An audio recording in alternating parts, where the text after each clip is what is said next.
Montana Code annotated 25-9-411. It says, in a malpractice claim against one or more healthcare providers, an award for non-economic loss may not exceed $250,000. In layman's terms, this is referred to as the cap.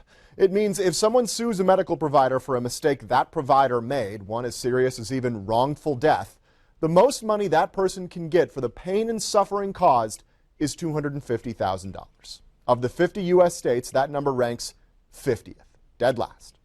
In the nearly 30 years since the cap was enacted, it's never been challenged at the Supreme Court, but the largest ruling in state history could be about to change that and bring with it a massive shakeup to the industry. There we go. There we go. Joey Zahara's golf swing is a little unconventional. That one's going to be close. And I said, Joey's joining us today. Oh, that's really good. We get to get our butts whipped by a one-armed man. Oh, great shot. The talent has always been there. Zahara won the AA state title as a senior at CMR in 2003. He even played professionally in California for a while. Boom! There we go. Nice shot. But home and a new career called him back. I got hired on as the county fire chief for Teton County, as the youngest paid fire chief in the state of Montana. Joey then reconnected with his high school sweetheart when Zahara took the field test to become a Great Falls City firefighter on June 5th, 2013. He'll never forget the date. Went home, and later that evening I collapsed, and that's when I suffered my first stroke. Joey was rushed to Benefice Hospital, but then sat and waited for treatment. While he waited, I had my second stroke in the emergency room, and that was when the massive damage happened to my brain.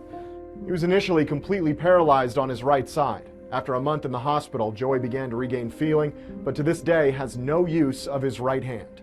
I had to change everything I did, my life, how I did daily tasks. Joey was a 27-year-old athletic, healthy man when he suffered the strokes, making him a seemingly perfect candidate for TPA, a clot-busting drug shown to reduce permanent damages associated with strokes. Now, TPA must be administered within a couple hours, and usually only by a specialized stroke physician. Dr. William Henning was the neurologist on call that night, but Henning did not come in. Thus, Zahara did not receive TPA. The doctors that were taking care of me, they're very educated, but they're not experts in what was going on. And the expert just didn't show up. The outcome could have been completely different. We're just lucky to have him, even the way he is, because nobody else helped him. The Zaharas believe Dr. Henning's failure to care for their son caused irreparable damage that could have been prevented. So they contacted this man, Daniel Flaherty. I always was really passionate about healthcare. Flaherty is one of only a handful of attorneys in the state who takes on medical malpractice cases. Because of the $250,000 cap, most believe the risk isn't worth the reward. Trial costs for MedMal easily are $100,000. I don't know how many lawyers are out there wanting to donate their time and money to bad cases. Luckily for Zahara, Flaherty is one of them. He took Joey's case, and the two opted to sue for non-economic damages only. They only wanted a jury to consider the pain, suffering, and change to Joey's way of life. If there's money in healthcare and actual bills, it pales in comparison to what the human being has been experienced as a loss. The suit was filed on November 21st, 2016. 6 years later, on September 12th, 2022, the case went to trial.